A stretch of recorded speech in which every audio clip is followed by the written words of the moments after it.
It's unfair to our neighbors to have these kind of mass operations, dragging people out of cars and homes. It's not American. ICE operations were recently confirmed in Hayes County, and what do you think about the increased activity? I'm very troubled by them. All of us want the bad ones, the really troubling criminals out of our community if they came here or they've been here all along. But ICE is going out and deliberately causing violent situations. The killing of this woman in Minnesota, the injury of people in our own area, these are troubling incidents that don't need to occur. Apparently in Hayes County, none of the local law enforcement was even told this operation was underway. It's unfair to them, it's unfair to our neighbors to have these kind of mass operations, dragging people out of cars and homes. It's not American. We need to focus on those who committed wrongdoing, but not on those who are contributing to our community but lack the proper documents to be here.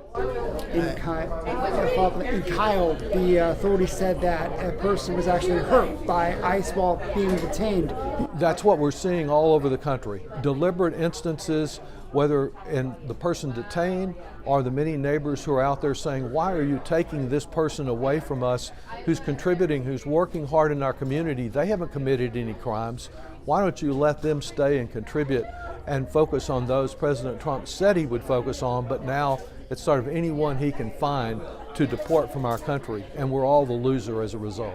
Yesterday, Senator Cornyn introduced the ICE Protection Act, which would increase penalties for people who assault/harm federal law enforcement. So what are your thoughts on that? Well, I think our laws are perfectly adequate now with regard to assault on any individual. Certainly, I don't support assaulting law enforcement officers. I want to see all of our laws properly enforced. But in this case, I'm finding in talking to colleagues in Portland and Chicago and Minneapolis that ICE seems to be there to stir up trouble rather than to prevent it. Are you concerned about the rhetoric around? I'm greatly concerned. On both sides. What I'm mostly concerned about is building an atmosphere of anti-immigrant hysteria. The comments that President Trump have made are extremely troubling. They encourage the kind of incidents that we've had. Militarizing our cities.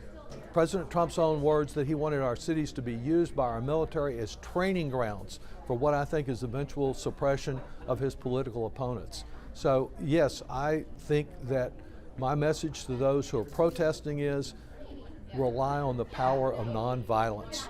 Don't get yourself into a situation where violence goes up, because that will only help President Trump in his desire to invoke the Insurrection Act and suppress Americans. And to those who work for ICE, there are many dedicated people there, but follow the law.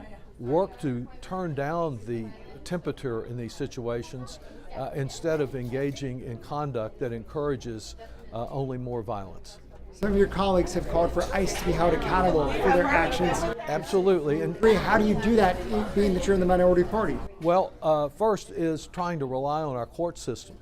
In Minneapolis, it is clear that this administration hasn't the slightest interest in an independent investigation, because that investigation will probably show that their rhetoric has been misplaced.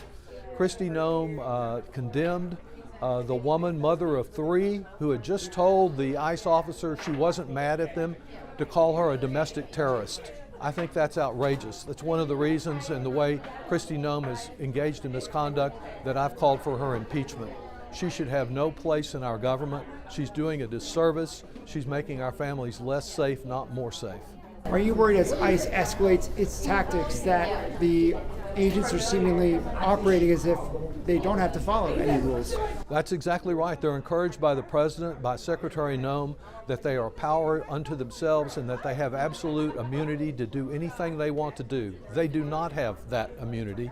And what we need, when state law enforcement officers in Minneapolis are excluded from the investigation, when Kristi Noem announces the result of the investigation before it has even begun, you know that this is an attempt to cover up instead of to open up to the public any transparency that is necessary to know what actually happened here. I want people to follow the law. I want the protesters to follow the law, but I understand their outrage, and I want ICE to stop provoking more violence. How frustrating for you as a lawmaker is it that ICE has not been very transparent in anything it's doing? Well, what we can do is continue to demand more information from them. We are doing that. We are pressing vigorously. And the next thing is with regard to appropriations for ICE. The Department of Homeland Security, through the big ugly bill, got funding for ICE for an extended period of time. But we have appropriation bills coming up again, and I do not plan to vote for appropriations that will support any expansion of ICE operations. We have to have border security. We can't allow everyone who wants to come to this country to come here.